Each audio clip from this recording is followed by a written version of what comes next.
तो hello student, welcome back to my channel Samrat academy. तो दोस्तों, मेरा नाम है आकाश और आज की वीडियो बहुत ही ज़्यादा महत्वपूर्ण है क्लास 10th वालों लोगों के लिए, जो कि 2022 बोर्ड एग्जाम की अगर तैयारी आप कर रहे हैं तो ये वीडियो बहुत ही ज़्यादा इंपॉर्टेंट है आपके लिए, क्योंकि मैं इस वीडियो में 70 नंबर हिंदी का पूरा सोल्यूशन लेकर आया हूँ। बहुत अच्छे अच्छे क्वेश्चन कराने वाला हूँ और टारगेट 95% जो आप लोगों का 100% उसको अचीव कराने वाला हूँ।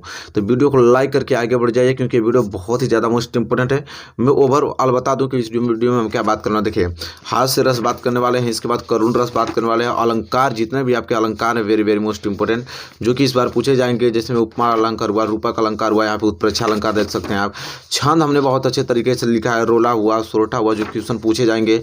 इसके बाद हमने संस्कृत के श्लोक भी लिखा है कि कौन सा महत्वपूर्ण श्लोक पूछा जाएगा। हमने संस्कृत के गद्यांश भी लिखा है, हमने संस्कृत के पद्यांश भी यहाँ पे लिखा है आप लोगों के लिए, जैसा कि देख पा रहे हैं वेरी वेरी मोस्ट इंपॉर्टेंट है। और बता दूं साथ ही साथ हमने यहाँ पे संस्कृत के प्रश्न उत्तर भी लिखा है, जो कि बोर्ड एग्जाम में पूछा जाएगा इस बार जो।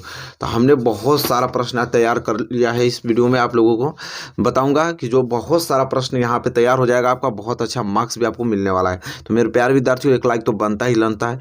पूरा अच्छे तरीके से डिटेल में डिस्कस करूंगा। वीडियो को शेयर नहीं किया तो शेयर कर दीजिए, और चैनल पे आए हैं तो चैनल को सब्सक्राइब करके बेल आइकन को प्रेस कर लीजिए। तो चलिए मेरे प्यारे विद्यार्थियों, आज की वीडियो स्टार्ट करते हैं। चलिए, सबसे पहले हेडिंग डालिए हाथ से रस। पहले रस को हम लोग कंप्लीट करेंगे, ठीक है। हाथ से रस हेडिंग डालिए और यहाँ पे ब्लैक पेन से परिभाषा लिखिए कि हाथ से रस से किसे कहते हैं पहले, और इसका नोट्स बनाते चलिएगा, ठीक है। कॉपी कर लीजिए पतली सी हिंदी की, और उसमें जो बता रहा हूँ बस वही लिख के जाइए। मात्र पूरा 70 नंबर क्लियर करा दूंगा आप लोगों का, ठीक है। लिखिए हाथ से रस है। कह रहा है कि हाथ से रस की अस्थाई भाव हास है। कह रहा है कि जो हाथ से रस होता है ना, उसका जो अस्थाई भाव होता है वो हास होता है। क्या होता है? हास होता है। और किसी व्यक्ति के विकृत रूप, आकार, वेशभूषा आदि को देखकर हृदय में जो विनोद का भाव उत्पन्न होता है वही हास कहलाता है। कह रहा है कि हास्य रस का अस्थाई भाव तो हास होता है। और कोई व्यक्ति है और उस व्यक्ति के विकृत, उसके रूप को देखकर, उसके आकार को देखकर, उसके वेशभूषा स्टाइल को देखकर अगर हमारे हृदय में जो विनोद का भाव अगर उत्पन्न होगा, वही हमारा हास कहलाएगा। क्या कहलाएगा? हास कहलाएगा। और यही हास नामक जो अस्थाई भाव है, जब किसमें बदल जाता है? विभाव में, अनुभाव में और संचारी भावों से क्या हो जाता है? पुष्ट हो जाता है। तब यही हास्य रस की क्या हो जाती है? निष्पत्ति होती है। तब हास्य रस से वहाँ पे निर्माण होता है, हास्य रस का निर्माण होता है, ठीक है। तो मेरे प्यारे विद्यार्थियों, बस हास्य रस की परिभाषा क्लियर क्लियर अभी अभी याद हो गया होगा ना आप लोगों को। हास्य रस का स्थायी भाव हास्य, जब किसी व्यक्ति के विकृत रूप, आकार, वेशभूषा आदि को देखकर जो हमारे हृदय में विनोद का भाव उत्पन्न होता है, उसे हम क्या कहते हैं? हास कहते हैं। और यही हास अस्थायी नामक भाव जब किसमें? विभाव, अनुभाव और संचारी भावों से पुष्ट हो जाता है, तब हास्य रस की निष्पत्ति होती है। बस यही तो परिभाषा है सिंपल सी इसकी, और अभी याद हो गई होगी आप लोगों को, ठीक है। तो हास्य रस है क्लियर। तो ये तो परिभाषा है, लेकिन अब इसका उदाहरण भी देखिए, ठीक है। कितना मोस्ट इंपॉर्टेंट उदाहरण है। तब चलिए अब उदाहरण देख लेते हैं, ठीक है। बहुत अच्छे से उदाहरण नोट कीजिएगा। तो उदाहरण देख लीजिए हास्य रस की। ये उदाहरण है, क्या करा है कि बिन देखे वासी उदासी, तपोव्रत धारी, महाबिनु नारी दुखारे, गौतम तीय तरी तुलसी सो, कथन सुनी भय मुनिवृंत सुखारे, है शिला सब चंद्रमुखी, परसे पद मंजूल कंज तिहारे, किन्हीं भली रघुनायक जू, करुणा करी कानन को पंगु धारे। ये आपका उदाहरण है। उदाहरण बहुत अच्छे तरीके से लिखना है, जिस प्रकार हमने लिखा है। और देखिए, इस उदाहरण तब ये उदाहरण लिख लेंगे ना, तो इसी उदाहरण के नीचे पहले ये लिख लीजिएगा छोटा सा लाइन, भावार्थ उसका लिख लीजिएगा छोटा सा, कि विंध्याचल पर्वत पर रहने वाले तपस्वी मुनियों की इस सोच पर हंसी आती है कि श्री राम के चरण स्पर्श से यहाँ की सभी शिलाएं अब चंद्रमुखी नारियां बन जाएगी। कह रहा है, उसी का व्याख्या थोड़ा सा हल्का सा किया गया है कि मतलब कि उदाहरण में किसकी बात की गई है, ठीक है। तो वो चीज़ कह रहे हैं कि विंध्याचल जो पर्वत है उस पर रहने वाले तपस्वी जो मुनियों हैं, और इनकी सोच पर हमें क्या आती है? हंसी आती है। वो कहते हैं कि श्री राम के चरण अगर श्री राम के चरण स्पर्श हो जाए यहाँ की, तो यहाँ की सभी शिलाएं अब चंद्रमुखी नारियां बन जाएगी, ठीक है। तो इसी बात को वो लोग क्या करें? हंसी आ रही है उन पे, ठीक है। तो यह भावार्थ उदाहरण का कुछ है, ठीक है। तो उदाहरण लिखने के बाद अब आपको स्पष्टीकरण लिखना पड़ता है मेरे प्यारे विद्यार्थियों। क्या लिखना पड़ता है? स्पष्टीकरण। अब स्पष्टीकरण कैसे लिखते हैं देखिए। तो स्पष्टीकरण में आपको बहुत सारे पॉइंट लिखना, तब जाके पूरा फुल मार्क्स मिलेगा। देखिए, स्पष्टीकरण में पहला अस्थाई भाव, मतलब अब देखेंगे कि इसमें अस्थाई भाव क्या है। ठीक है, तो इसमें अस्थाई भाव जैसे कि आपने देखा क्या है, हंसी। इसमें अस्थाई भाव क्या है, हास। अरे अस्थाई भाव इसमें हासी तो है। ठीक है, हास मतलब क्या होता है, हंसी। तो यहाँ लिखना पड़ेगा। ठीक है, आप लोगों का स्पष्टीकरण, हंसी। इसके बाद दूसरा है विभाव। विभाव में दूसरा में पहला क है आलंबन। ठीक है, तो आलंबन में क्या लिखेंगे, बिन देखे वासी तपस्वी। क्या लिखेंगे, जो अब नीचे हम ये पढ़ाएं हम लोगों को वही है। यहाँ आलंबन में लिखा जाएगा बिन देखे वासी, लिखना पड़ेगा, बता देता हूँ तभी पूरा नंबर मिलेगा। इसलिए लोग को पूरा नंबर नहीं मिलता, पूरा लिखते ही नहीं तो मिलेंगे कहाँ से। बिन देखे वासी तपस्वी, ये किस में हो जाएगा, आलंबन में। फिर दूसरा है आश्रय। किसको आश्रय जाता है, तो आश्रय जाता है पाठक को। यहाँ पर आ जाएगा पाठक।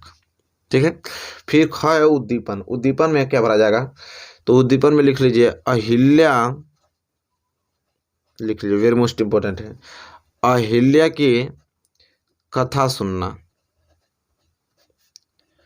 अहिल्या की कथा सुनना और राम के आगमन के, राम के आगमन, राम के आगमन पर प्रसन्न होना।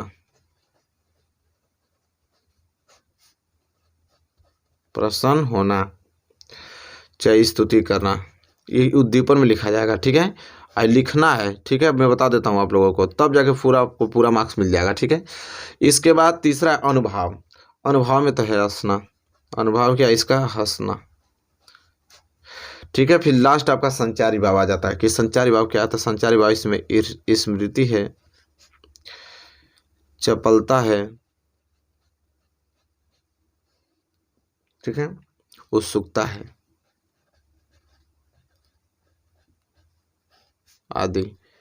तो ये आपका स्पष्टीकरण है, लिखना ही पड़ेगा आपको स्पष्टीकरण, तब जाके ये पूरा पूरा का पूरा फुल डिटेल में आप लोगों को कंप्लीट हो गया। ठीक है, देखिए और कितना अच्छे ढंग से हमने लिखा है, उसी प्रकार आपको भी एग्जाम में लिखना है ताकि पूरा का पूरा नंबर मिल पाए। ठीक है, तो यहाँ से हास्य रस आपका बिल्कुल कंप्लीट हो गया। हमने इसकी परिभाषा, हमने इसका उदाहरण, इसका हमने यहाँ पे अर्थ भावार्थ बताया, इसमें हमने आप लोगों को स्पष्टीकरण बताया जिस प्रकार लिख के। तो इसी प्रकार पैटर्न में आप लोगों को लिखना है मेरे प्यारे विद्यार्थियों। ठीक है, आई होप क्लियर हो गया होगा। ठीक है, यहाँ से किसी को समस्या, किसी को नहीं होना चाहिए। इसी तरह हम बढ़ेंगे हास्य रस कंप्लीट, तो करुण रस की तरफ बढ़ेंगे। देखिए करुण रस जो कि वेरी वेरी मोस्ट इंपॉर्टेंट है। अब करुण रस, ब्लैक पेन से हेडिंग डालिए परिभाषा और जानिए कि करुण रस है क्या। कह रहा है कि करुण रस का अस्थाई भाव शोक होता है। अब इसका जो अस्थाई भाव होता है वो क्या होता है, शोक होता है। और शोक नामक अस्थाई भाव जब विभाव और अनुभाव और संचारी भावों से संयोग करता है तब करुण रस की निष्पत्ति होती है। तो सिंपल है, तो बहुत ही ज़्यादा सिंपल है, तुरंत याद हो गया कि करुण रस का अस्थाई भाव शोक होता है। और यही शोक नामक अस्थाई भाव जब विभाव, अनुभाव और संचारी भाव से संयोग करता है तो किसका निष्पत्ति होता है, करुण रस की क्या होती है, निष्पत्ति होती है। बस सिंपल, क्लियर हो गया। उदाहरण, अब देखिए वेरी मोस्ट इंपॉर्टेंट यहाँ पे उदाहरण है। उदाहरण क्या कह रहा है, उदाहरण लिखना पड़ेगा ब्लैक पेन से कि मणि खोए भुजंग सी जननी, फंसा पटक रही थी शीश। मणि खोए भुजंग सी जननी, फंसा पटक रही थी शीश। अंधी आज बनाकर मुझको, अंधी आज बनाकर मुझको किया न्याय तुमने जगदीश। बस इतना ही छोटा सा उदाहरण लिखना है, वेरी वेरी मोस्ट इंपॉर्टेंट उदाहरण। ठीक है, अब इस उदाहरण के बाद, अब जानते हैं इस उदाहरण के बाद, अभी स्पष्टीकरण मत लिखिएगा, उदाहरण के बाद ये थोड़ा नीचे उसको लिख लीजिए। यहाँ मैं लिख दिया हूँ कि श्रवण कुमार की मृत्यु पर उनकी माता के विलाप का यह उदाहरण करुण रस का उत्कृष्ट उदाहरण है। मतलब जो उदाहरण हम दे रहे हैं वो किसका भावार्थ इससे निकल रहा है कि श्रवण कुमार की मृत्यु हो जाती है तो उनकी माता के विलाप का यह उदाहरण है करुण रस। ठीक है, जो कि शोक मना रही हैं, क्योंकि करुण रस का अस्थाई भाव शोक होता ही है। ठीक है, तब जाके यहाँ पर लिखने के बाद तब जाके आप लिखेंगे स्पष्टीकरण। ठीक है, तब आप लिखेंगे स्पष्टीकरण। अब स्पष्टीकरण में अस्थाई भाव, तो अभी हम लोग अभी पढ़े हैं कि करुण रस का अस्थाई भाव क्या होता है, शोक होता है। तो अस्थाई भाव में क्या लिख दिया जाएगा, शोक। क्या लिख दिया जाएगा, शोक लिख दिया जाएगा। दूसरा है विभाव। विभाव में पहला है आलंबन। तो आलंबन में कौन है, श्रवण जी हैं, तो उनका श्रवण लिखेंगे आलंबन में। ठीक है, आश्रय किसको जाता है, तो पूरा का पूरा आश्रय पाठक को जाता है। ठीक है। उद्दीपन, उद्दीपन में क्या लिखेंगे, दशरथ की उपस्थिति, दशरथ की उपस्थिति।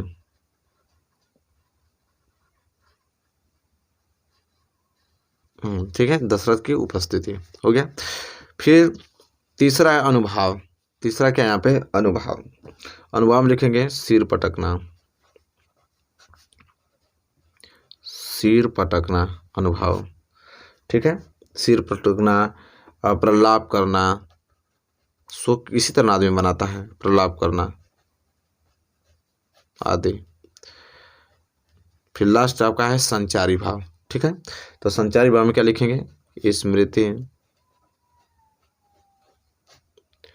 विषाद है, स्मृति, विषाद आदि, ये क्या हो जाएंगे, संचारी भाव हो जाएंगे।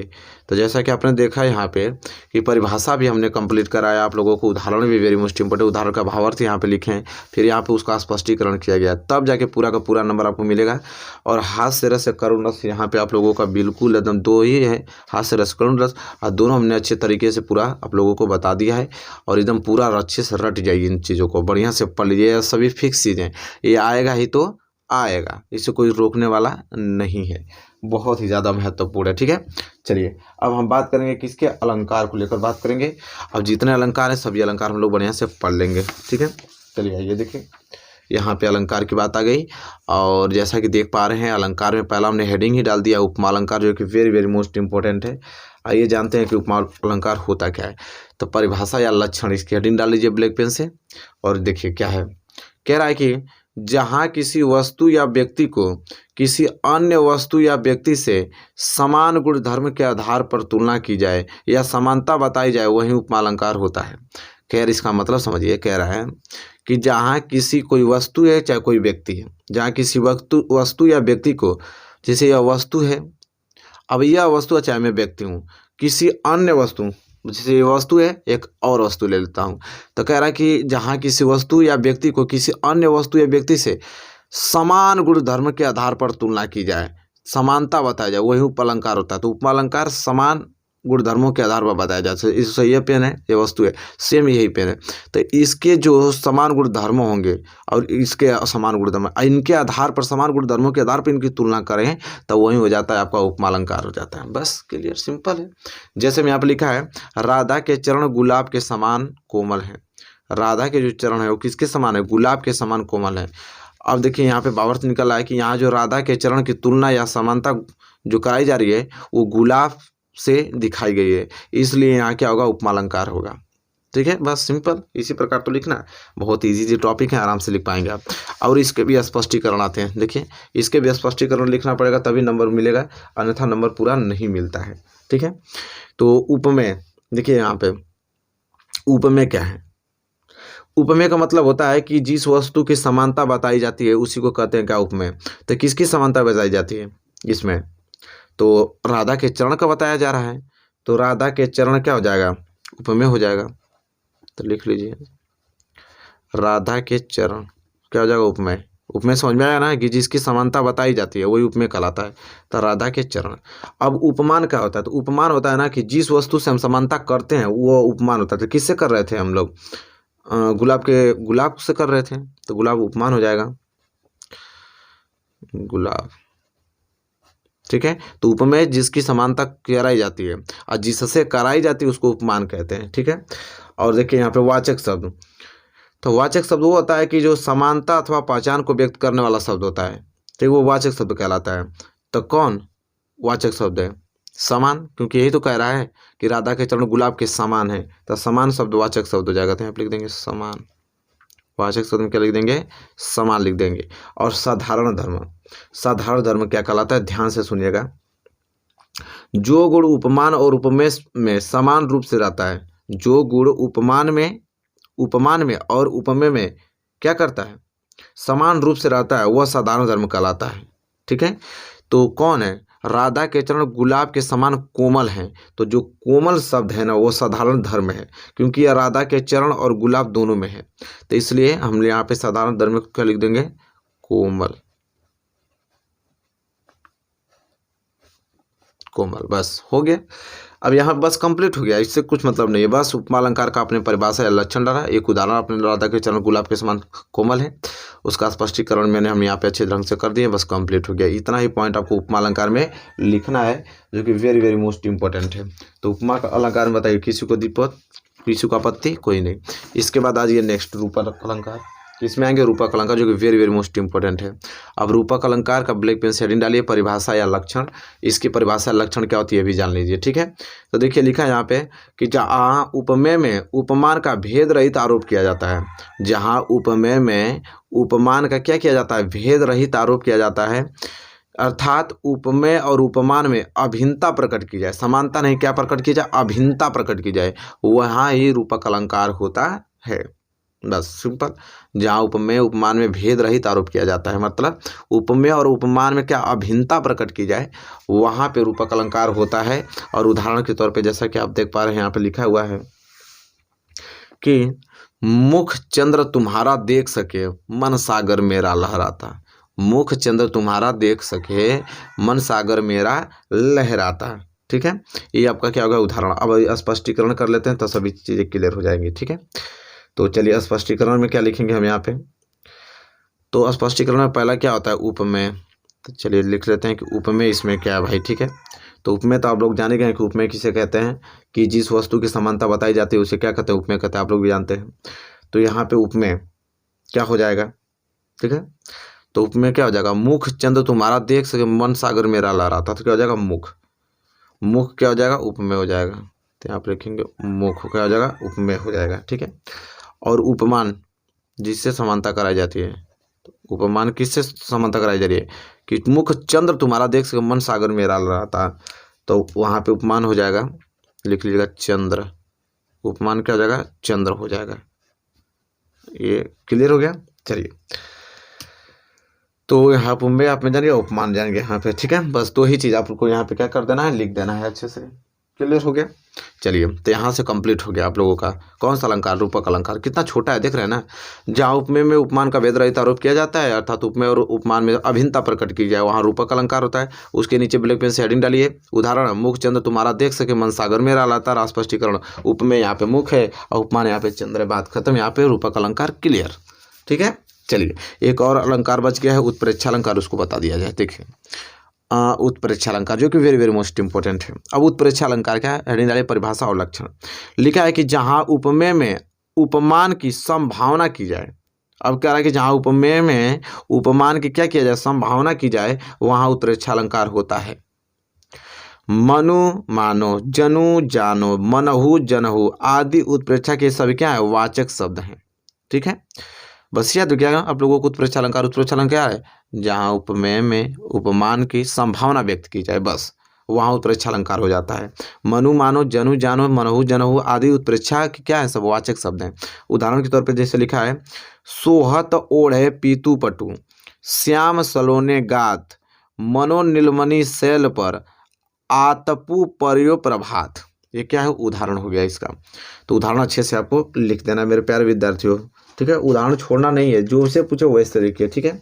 चलिए स्पष्टीकरण में दो चीज़ लिखना होगा आप लोगों को, उपमेय और उपमान। तो लिख लेते हैं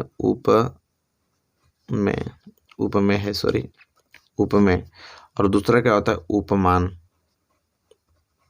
तब उपमेय उपमान तो आप लोग जाने गए हैं, ठीक है। तो इसमें उपमेय क्या है उत्प्रेक्षा अलंकार में, तो लिखा है, सोह तोड़े पीतू पटु, श्याम सलोने गात, मनो नीलमणि शैल पे आप तू पर्यो प्रभात, ठीक है। तो यहाँ पीला वस्त्र धारण किए हुए कृष्ण के श्याम शरीर, ये क्या उपमेय है। तो यहाँ पर लिख लीजिए उपमेय में इसका अर्थ कि यहाँ पीला वस्त्र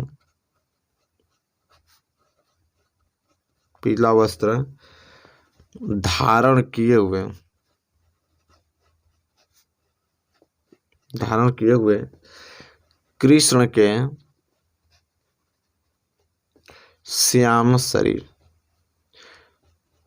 कृष्ण के श्याम शरीर, ये क्या है, उपमेय है, ठीक है। और उपमान क्या है यहाँ पे, तब प्रातःकालीन धूप में शोभित निर्मली शैल, ठीक है। तो यहाँ पे उपमान में लिख लीजिएगा, इसका पूरा भावार्थ बता के लिख रहा है यहाँ पे कि प्रातः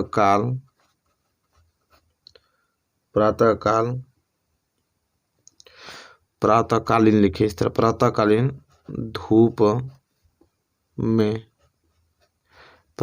धूप में बस छोटा सा लिख लीजिए, बस हो जाएगा कंप्लीट। शोभित, क्योंकि नंबर तो भाई पूरा लिखेंगे तभी तो मिलेगा। शोभित नीलमणि शैल,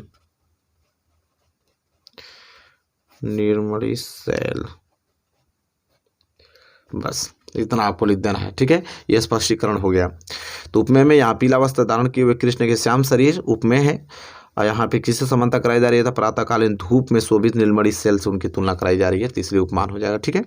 तो यहाँ पे आप लोगों ने देखा कि रूपक अलंकार और उत्प्रेक्षालंकार और उष्मालंकार और उपमालंकार सारी चीज़ें क्लियर हो गया, ठीक है। अब नेक्स्ट टॉपिक की तरफ बढ़ेंगे और उसको देखेंगे क्या है, वेरी वेरी मोस्ट इंपॉर्टेंट है। अब हम देखने वाले हैं मेरे प्यारे विद्यार्थी, जो कि बहुत ही ज़्यादा महत्वपूर्ण है। अब बात होगी रोला की, ठीक है, छंद जिसे छंद कहते हैं, ठीक है। अब छंद में दो छंद आएगा, रोला और सोरठा। तो चलिए हेडिंग पहले डाल लीजिए, रोला क्या है, चलिए उसको देख लेते हैं, वेरी मोस्ट इंपॉर्टेंट है रोला। अब रोला में आप हेडिंग डालिए परिभाषा या लक्षण, देखिए रोला किसे कहते हैं, लिखिए। यह 4 पंक्तियों वाला एक सममात्रिक छंद है। जो रोला होता है वो 4 पंक्ति का होता है, 4 पंक्तियों वाला एक सममात्रिक छंद है, और इसमें 8 चरण होते हैं। कितने चरण होते हैं? 8 चरण होते हैं। और इसके प्रत्येक चरण में 11 और 13 के विराम मतलब यति से कितने मात्राएं होती हैं? 24 मात्राएं होती हैं। 11 और 13 के विराम यति से कितनी मात्राएं होती हैं? 24 मात्राएं होती हैं, ठीक है। तो ये चेक कर लेते हैं उदाहरण के तौर पे, इसके बाद इसका उदाहरण लिख लेते हैं। तो चलिए, परिभाषा लक्षण, रोला समझाया ना, ये 4 पंक्तियों वाला सममात्रिक छंद है, और इसमें 8 चरण होते हैं, और इसके प्रत्येक चरण में 11 और 13 के विराम से 24 मात्राएं होती हैं। तो पूरा देखिए, यहाँ पे उदाहरण में हमने लिखा है कि जीती जाती हुई जिन्होंने भारत बाजी, निज बल से बलमेट विधर्मी मुगल कुराजी, जिनके आगे ठहर सके जंगी न जहाजी, है यह वही प्रसिद्ध छत्रपति भूप शिवाजी। तो ये आपका उदाहरण है, ठीक है। देखिए 4 चरण है, 1 2 3 4 गो चरण है, अरे 4 पंक्ति है, 1 पंक्ति 2 पंक्ति 3 पंक्ति 4 पंक्ति, और 4 पंक्ति और कितने चरण? 8 चरण, 1 2 3 4 5 6 7 8 हो गया। तो वही कह रहा है, 4 पंक्ति वाला सममात्रिक छंद है, और इसमें 8 चरण होते हैं, जैसा कि हमने देखा। प्रत्येक चरण में 11 और 13 मात्रा है, ठीक है। देख लीजिए, इसका मतलब होता है लघु, इसका मतलब 1 जो है उसका मतलब लघु होता है, 2 का मतलब गुरु होता है, ठीक है। तो 2 2 4 2 6 2 8 2 10 1 11, तो इसमें 11 आ गया, इसमें 13 होना चाहिए। 2 2 4 2 6 2 8 2 10 2 12 1 13, देखिए 11 और 13 मिला के कितना हो जाएगा? 24 मात्राएं हो गया कि नहीं, ठीक है। तो इसी तरह सब में चेक कर लीजिएगा, सब में एकदम पूरा ऐसे ही है, और ये आपको लिखना पड़ेगा, ठीक है। बोर्ड एग्जाम में यहाँ पे दर्शाना पड़ेगा कि हाँ 24 मात्राएं हो रही हैं कि नहीं, इसमें 11 इसमें 13 हो रही हैं कि नहीं, ठीक है। पूरा अच्छे तरीके से लिखेंगे, तब जाके रोला में आपको पूरा का पूरा नंबर मिल जाएगा। क्लियर हो गया ना। चलिए अब बात कर लेते हैं सोरठा। सोरठा क्या है उसको देख लीजिए, परिभाषा या लक्षण है। कह रहा है सोरठा जो होता है अर्ध सममात्रिक छंद होता है। सोरठा जो होता है वो क्या होता है? अर्ध सममात्रिक छंद होता है। इसमें 4 चरण होते हैं। इसमें कितने चरण होते हैं? 4 चरण होते हैं, ठीक है। इसमें कितने चरण होते हैं? 4 चरण होते हैं। अर्ध सममात्रिक छंद है। अर्ध सममात्रिक मतलब कि 2 लाइन का होगा, सममात्रिक मतलब 4 लाइन का था, अर्ध 2 लाइन का। तो सोरठा अर्ध सममात्रिक छंद होता है, या तो 2 लाइन का है तो उसमें 4 चरण होता है। सिंपल है, याद करने का भी ट्रिक हो गया। 4 चरण होते हैं। इसके प्रथम एवं तृतीय चरण, देखिए यहाँ पे चेंज है। इसके प्रथम और तृतीय चरण में 11 मात्राएं होती हैं, तथा द्वितीय एवं चतुर्थ चरण में कितने? 13 मात्राएं होती हैं, ठीक है। पहले और तीसरे चरण के अंत में गुरु और लघु आते हैं। पहले और तीसरे चरण के अंत में क्या आता है? गुरु और लघु आता है, और कहीं कहीं तुक भी मिलती है, और यह दोहे का क्या हो जाता है? उल्टा हो जाता है। ये दोहे का क्या होता है? उल्टा होता है। तो ये जान लेते हैं, उदाहरण के तौर पे देखेंगे, सब कुछ क्लियर हो जाएगा। इसका उदाहरण यहाँ पे लिखा हुआ है, जिसकी वेरी मोस्ट इंपॉर्टेंट है। देखिए इन्हें बोला है कि जो सोरठा अर्ध सममात्रिक छंद है। अर्ध सममात्रिक मतलब कि इसमें 4 चरण होंगे। तो देखिए अर्ध सममात्रिक मतलब कि 2 लाइन, 1 पंक्ति दूसरा 1 पंक्ति। क्या है? जेहि सुमिरत सीधी होई गणनायक करिवर बदन, करहु अनुग्रह सोई बुद्धि राशि शुभ गुण सदन, ठीक है। तो 2 देखिए 2 सममात्रिक अर्ध समात्रिक छंद हो गया 2 लाइनों का। इसमें 4 चरण, 1 चरण, 2 चरण, 3 चरण, 4 चरण होते हैं। इसके प्रथम एवं तीसरे चरण में कितने 11 मात्रा है? पहले और तीसरे में चेक करिए। पहला क्या है? 2 1 3 4 5 6 7 8 9 10 11, 11। इसमें क्या होना चाहिए? 13 होना चाहिए। तो 2 1 3 3 3 6 2 8 2 10 और 10 3 13 है कि नहीं? बिल्कुल है। और दूसरे और चौथे में कितना कह रहा है? द्वितीय एवं चतुर्थ में क्या होना चाहिए? 13 मात्राएं होनी चाहिए। ठीक है, तो दूसरे और चतुर्थ, दूसरा चतुर्थ से ना है, दूसरा चतुर्थ।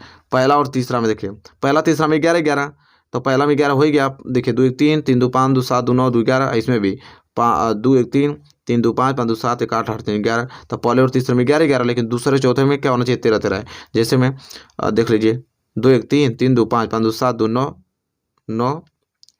अरे इसको मैं गिन रहा हूँ, यहाँ से गिनूंगा। 1 2 2 2 4 4 2 6 2 8 2 10 10 3 13। इसी तरह इसमें देख लीजिए 2 1 3 3 3 6 6 2 8 8 2 10 10 3 13। क्लियर हो गया कि नहीं? बिल्कुल क्लियर है। तो यहाँ प्रूफ भी आप लोगों को हो गया है। इसी तरह आपको भी एग्जाम में प्रूफ दिखाना है एग्जामिनर को। ठीक है, चलिए अब मेरे प्यारे विद्यार्थियों बात कर लेते हैं श्लोक के बारे में। संस्कृत का श्लोक तो जानते हैं फिक्स रहेगा कि तुम लिखना ही है, इसलिए मैं 2 श्लोक लिख के लेकर आऊँ ताकि आपको कोई दिक्कत ना हो। यही याद कर लीजिए, सिंपल का सिंपल भी है और यहाँ से श्लोक तो पूछेगा ही पूछेगा। ठीक है, तो यहाँ से मार्क्स आपके क्लियर हो जाएंगे। कह रहा है कि बंधन मरणम वापी जयो वापी पराजय उभयत्र समो वीरः वीरभाव ही वीरता। बस हो गया कंप्लीट। कितना छोटा है? बंधनम मरणम वासी जयो वापी पराजय उभयत्र समो वीरः वीरभाव ही वीरता। ये पहला श्लोक। दूसरा 2 श्लोक लिखा हूँ ताकि दोनों में से कोई एक याद कर लीजिए, दोनों याद कर लीजिएगा। लिखा है यहाँ पे, सर्वे भवन्तु सुखिनः सर्वे सन्तु निरामया सर्वे भद्राणि पश्यन्तु माँ कश्चित् दुख भाग भवेत। ठीक है, ये दूसरा आप लोगों का श्लोक है। तो यहाँ पे थोड़ा संस्कृत में डिफिकल्ट होता है, लेकिन 2 लाइन का है तो याद ही कर लेंगे किसी कीमत पे, चाहे वो कितना ही डिफिकल्ट क्यों ना हो मेरे प्यारे विद्यार्थी। समझ रहे हैं? ठीक है, याद हो जाएगा आप लोगों को, वेरी मोस्ट इंपॉर्टेंट है। तो चलिए यहाँ तक श्लोक क्लियर हो गया ना। अब हम लोग संस्कृत के गद्यांश और पद्यांश पूछता है। किसके? संस्कृत के गद्यांश और पद्यांश, और उसको देख लेते हैं। Very most important. बहुत लोगों को कंफ्यूज रहते हैं कि संस्कृत में गद्यांश पद्यांश कैसे लिखें, कौन सा मोस्ट इंपॉर्टेंट है। तो मैं इस वीडियो में आपको बता रहा हूँ कि संस्कृत के गद्यांश और पद्यांश कौन सा वेरी वेरी मोस्ट इंपॉर्टेंट है। चलिए सबसे पहले हम लोग गद्यांश देखेंगे। ठीक है, क्या देखेंगे? गद्यांश देखेंगे।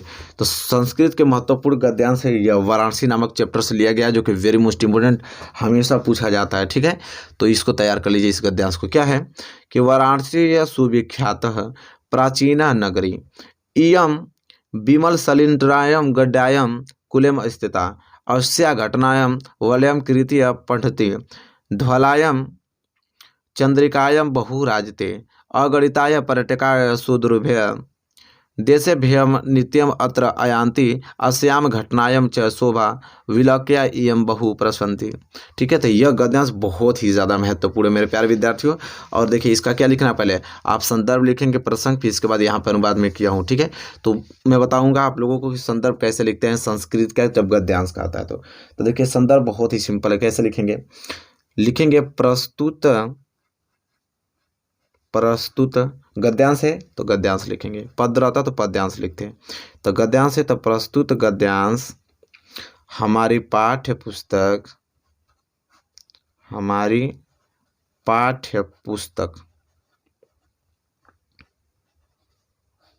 प्रस्तुत गद्यांश हमारी पाठ्य पुस्तक किसके? हिंदी से। तो यहाँ पे ब्लैक पेन से हिंदी लिखिएगा ताकि अच्छा लगे। पाठ्य पुस्तक हिंदी के संकलित कौन सा है? संस्कृत खंड है ना। तो प्रस्तुत गद्यांश हमारी पाठ्य पुस्तक हिंदी के संस्कृत खंड, क्योंकि संस्कृत खंड से लिया गया है। तो संस्कृत खंड के कौन से चैप्टर से? वाराणसी पाठ से उद्धृत है। तो यहाँ ब्लैक पेन से वाराणसी लिखना है आपको। वाराणसी पाठ से उद्धृत है।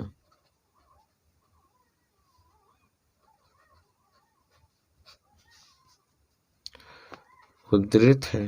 क्लियर? चलिए, तो ये संदर्भ में ऐसे लिखा जाता है, ठीक है। और मेरे प्यारे विद्यार्थियों, इसमें प्रसंग भी लिखा जाता है। तो प्रसंग का मतलब होता है कि किसके बारे में बात की गई है, ठीक है, किसके विषय में बात की गई। प्रसंग मतलब ये होता है, तो एक लाइन को होता है प्रसंग, लिख लीजिए कि इस गद्यांश में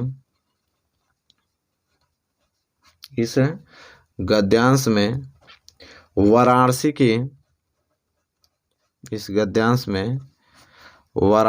की ऐतिहासिकता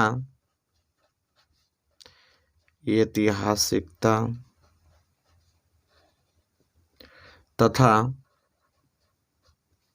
अविस्तृति के विषय में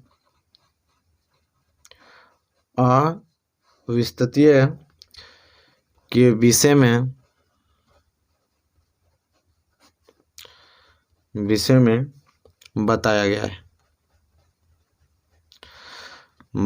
गया है।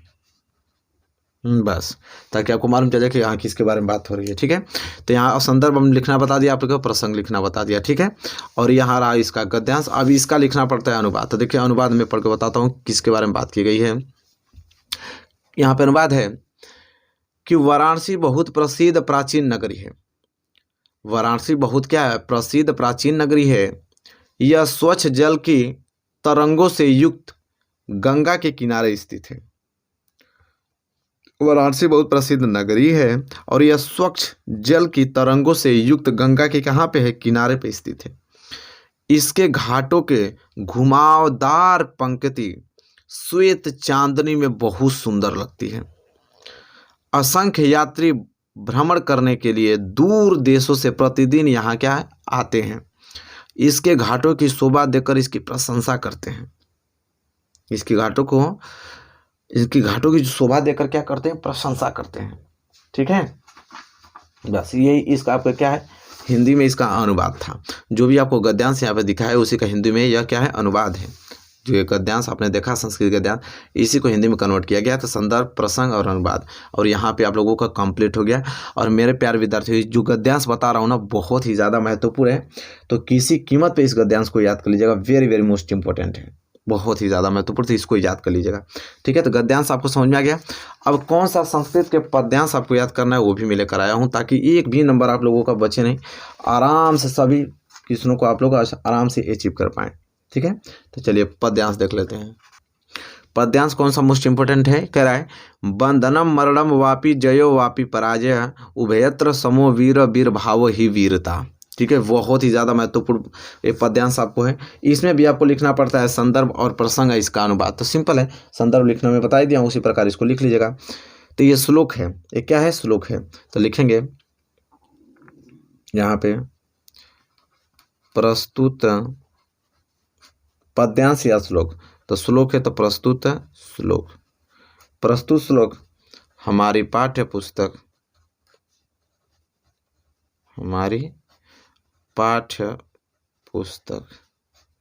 अब हिंदी से लिया तो मैंने क्या कहा कि हिंदी को थोड़ा हाईलाइटेड कर देते हैं, आराम से लिखेंगे और साफ और स्वच्छ लिखेंगे, बढ़िया नंबर मिलेगा। पुस्तक हिंदी के संस्कृत खंड से लिया है ना, तो संस्कृत खंड लिखेंगे। हिंदी के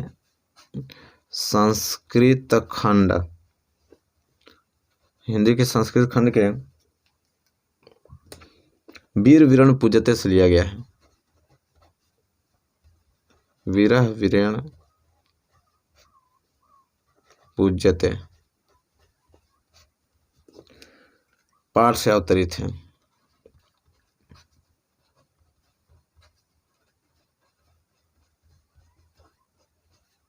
पाठ से अवतरित है, ये आपका संदर्भ हो गया।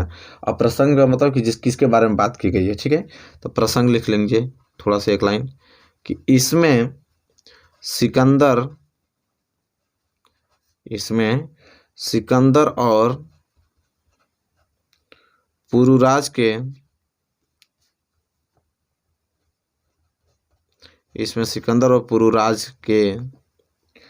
संवादों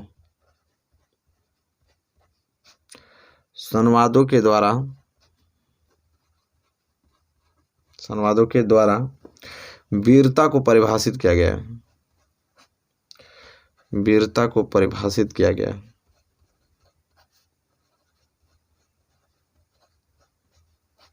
वीरता को परिभाषित किया गया है। बस इतना आपको क्या लिख देना है, प्रसंग में लिख देना है। ठीक है, संदर्भ और प्रसंग लिखना बता दिया ना आप लोगों को। चलिए इसके बाद अनुवाद। बंधनम मरण वापी जयो वापी पराजय उभयत्र समो समो वीर वीरभाव ही वीरता। इसका मतलब ये अनुवाद क्या होता है देख लीजिए कि बंधन हो अथवा मरण हो, बंधन हो अथवा मरण हो, जीत हो या हार हो, दोनों ही अवस्थाओं में वीर समान रहता है। अब वीर भाव को ही वीरता कहते हैं। कह रहे हैं कि बंधन हो या मरण हो, जीत हो या हार हो, दोनों ही अवस्थाओं में जो वीर होता है, वीर का समान रहता है। वीर क्या होता है, समान रहता है। अब वीर भाव को ही क्या कहते हैं, वीरता कहते हैं। इसका हिंदी में अनुवाद है। ठीक है, तो मेरे प्यारे विद्यार्थी, होप आपको ये क्लियर हो गया होगा बहुत अच्छे तरीके से। वेरी वेरी मोस्ट इंपॉर्टेंट है। ठीक है, चलिए अब इसके बाद नेक्स्ट हम लोग क्या पढ़ने वाले हैं, तो हम लोग देखने वाले हैं निम्नलिखित प्रश्न उत्तर संस्कृत में।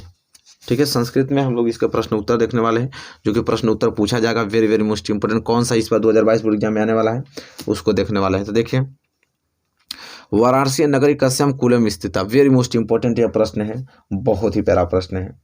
ठीक है, वाराणसी नगरी कस्या कुल स्थित। तो इसका कैसे उत्तर लिखेंगे, तो इसका उत्तर हो जाएगा मेरे प्यारे विद्यार्थियों, वाराणसी है, क्या हो जाएगा, वाराणसी है नगरी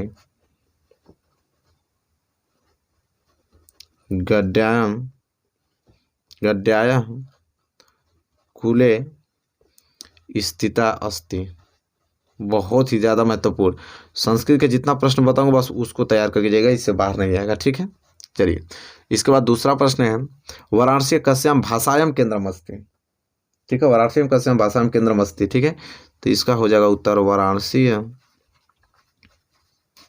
वाराणसी है भारतीय संस्कृत,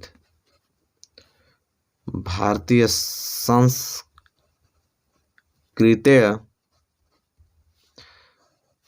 भारतीय संस्कृतेय संस्कृत भाषायां, संस्कृत भाषायां भाषायश्च, थोड़ा डिफिकल्ट होगा लिखने में लेकिन याद कर लीजिएगा। ठीक है, संस्कृत भाषायश्च केंद्रम अस्ति, केंद्रम अस्ति। ठीक है, चलिए तीसरा प्रश्न, वाराणसी नगरी केशम संडम स्थली। ठीक है, वेरी मोस्ट इंपोर्टेंट, तो क्या लिखेंगे, वाराणसी नगरी, वाराणसी नगरी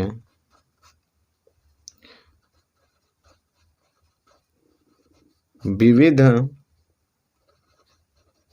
विविध धर्माणम संडलम स्थली अस्ति। ठीक है, चलिए नेक्स्ट क्वेश्चन, वाराणसी नगरी किमर्थ प्रसिद्धा। वेरी मोस्ट इंपोर्टेंट, वाराणसी नगरी किमर्थ प्रसिद्धा। तो लिखेंगे यहाँ पे, कह वाराणसी नगरी किसके लिए प्रसिद्ध है, तो वाराणसी विविधना, वाराणसी विभिन्ना शिल्पना। ठीक है, शिल्पना कलाना च कृते प्रसिद्ध अस्ति, प्रसिद्धता अस्ति। ठीक है, इस तरह प्रसिद्धता अस्ति, तो ऐसे लिखना है। वेरी वेरी मोस्ट इंपोर्टेंट है, बहुत ही प्यारा प्रश्न है, इस प्रकार आपको लिखना है मेरे प्यारे विद्यार्थियों। इसके बाद आ जाता है वीर केनुन पूजते। वेरी मोस्ट इंपोर्टेंट है। ठीक है, वीर केनुन पूजते, तो एक लाइन में आंसर इसका लिख देंगे आप कि वीरः वीरेण पूजते, वीरः वीरेण पूज्यते। ठीक है, दूसरा प्रश्न है, अलछेंद्र यवन राजा आसित। तो आप सिंपल लिखेंगे अलछेंद्र, अलछेंद्र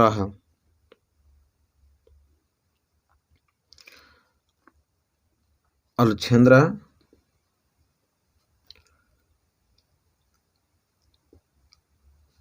यवन आसित। देखिए ये जो है ना, ये आपका उत्तर हो गया है। अलछेंद्र क आसित है, ये प्रश्न ऐसे होता है, इसको नोट कर लीजिएगा। तो ये आपका प्रश्न है, सॉरी ये आपका क्वेश्चन हो गया और ये इसका आंसर है। ठीक है, यहाँ तो अलग अलग लिख किया है। अलछेंद्र क आसित, ये क्वेश्चन है, इसका आंसर ये है अलछेंद्र यवन राजा आसित। ठीक है, इसको सही कर लीजिएगा मेरे प्यारे विद्यार्थी, थोड़ा सा मिस्टेक हो गया है। ठीक है, इसके बाद तीसरा है पुरुराजा क आसित, तो उसका उत्तर हो जाएगा कि पुरुराज एक भारतवीर, भारत वीरः आसित, भारत वीरः आसित हो जाएगा। ठीक है, इसके बाद लास्ट क्वेश्चन है, जैसा कि देख पा रहे हैं कि पुरुराजा कह रहा है कि पुरुराजा केनम सह युद्धतम अकरोत। ठीक है, तो इसका लिखेंगे हम लोग कि पुरुराजा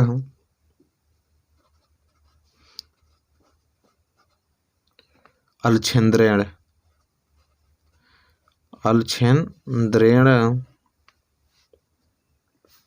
सह अलछेंद्रेण सह युद्धम अकरोत, युद्धम अकरोत। ठीक है, और यहाँ पे कंप्लीट हो गया।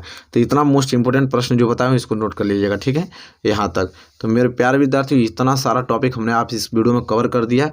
बहुत ही अच्छा टॉपिक हमने डिस्कस किया, सभी टॉपिक फिक्स हैं, इसको जरूर से याद कर लीजिएगा मेरे प्यारे विद्यार्थियों। और बताइए वीडियो कैसी लगी। वीडियो अच्छी लगी तो प्लीज़ लाइक कीजिए, और चैनल पर नए हैं तो चैनल को सब्सक्राइब करके बेल आइकन को प्रेस कर लीजिए मेरे प्यारे विद्यार्थियों। और मिलेंगे आपसे प्यारे से नेक्स्ट वीडियो में, तब तक के लिए धन्यवाद।